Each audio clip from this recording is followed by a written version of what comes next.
Vous écoutez Europe 1, il est 11h34. Le journal de la santé avec Anne Cazobon qui est très en retard. Ouais, moi je suis à l'heure, mais le journal est en retard. Là, au sommaire aujourd'hui, la halte au gaspillage alimentaire, la Bretagne en tête des régions où les cas de mélanome se multiplient, la crise responsable de 500 000 morts du cancer, sans oublier le chiffre du jour.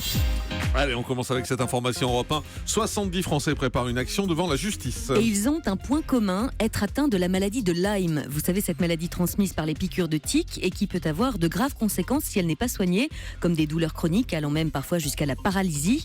70 malades qui estiment donc que s'ils avaient été diagnostiqués plus tôt, dès le premier mois, ils auraient guéri. Sauf que la France ne reconnaît pas Lyme comme maladie et les soins ne sont pas entièrement remboursés. Pour tout arranger, le test n'est pas fiable alors qu'il l'est en Allemagne. Ces malades vont donc attaquer à la fois l'État et le labo Biomérieux. On fait le point avec Aude Vernuccio pour Europe 1. Eh bien, tout le problème, c'est la fiabilité du test. Le test français est soupçonné de ne pas détecter toutes les souches de la maladie. 3 ans après le début des symptômes, sclérose, surdité, paralysie, Fernand Bouly se tourne vers le test allemand réputé plus précis. Et là, ça y est, il est enfin diagnostiqué. Christiane, sa femme, avait pourtant écumé les cabinets de médecins, mais voilà ce qu'on lui répondait. Au bout du 4e symptôme, il a dit à mon mari « Moi, je vous dis d'aller voir un psychiatre. Au revoir, madame. » Mon mari, 18 heures par jour, souffrait pendant 3 ans. À un moment donné, quand mon mari a eu la maladie de Lyme, j'ai dit que j'aurais préféré qu'il ait un cancer. Au moins en France, il y avait un protocole, il était pris en charge. C'est vraiment une très très grande détresse. Et comme eux, beaucoup de patients, de médecins importent dans l'illégalité des tests venus d'Allemagne. Viviane Scheller est biologiste à Strasbourg. Lorsque l'Agence régionale de santé a découvert ces méthodes il y a 4 ans, son laboratoire a été forcé de fermer. Il y en a qui vont en Allemagne, aux États-Unis pour se faire diagnostiquer et traiter. Et en France, il n'y a rien, c'est le désert. Et malheureusement, les professionnels de santé comme moi, qui veulent justement dénoncer cela, sont tout simplement éliminés de la scène médicale. Alors les malades préparent une action de groupe contre le laboratoire, contre l'État aussi, car même lorsqu'ils sont diagnostiqués, les patients ne sont pas totalement remboursés par la sécurité sociale. Les traitements coûtent pourtant jusqu'à 500 € par mois.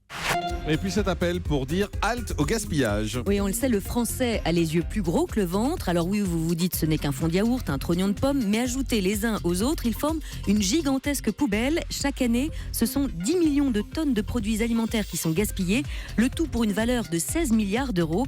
Des volumes qui représentent 3% des émissions de gaz à effet de serre et 5 fois plus que les émissions dues aux avions effectuant des vols intérieurs.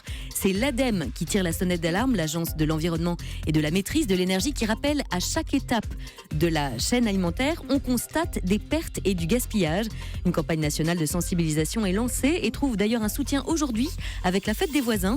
L'organisation recommande d'apporter son gourmet bag, enfin son sac à gourmet, à votre fête de voisinage pour pouvoir emporter les restes plutôt que de les jeter.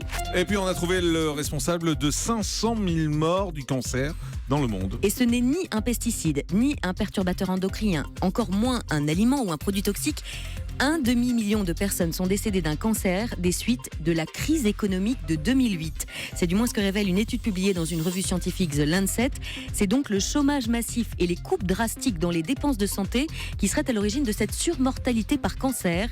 Les patients auraient été dans l'incapacité de suivre un traitement faute d'argent et donc d'accès aux soins. Le mélanome, là où on ne l'attendait pas. Le mélanome, rappelez-vous, c'est ce cancer de la peau causé par l'exposition répétée aux rayons UV. Un cancer essentiellement d'origine solaire, donc. Du coup, il est tentant de prendre le raccourci et de se dire que les régions méridionales sont considérées comme les plus à risque. Eh bien, pas du tout, rien de tout ça. Contre toute attente, c'est en Bretagne que ce genre de tumeur sévit le plus.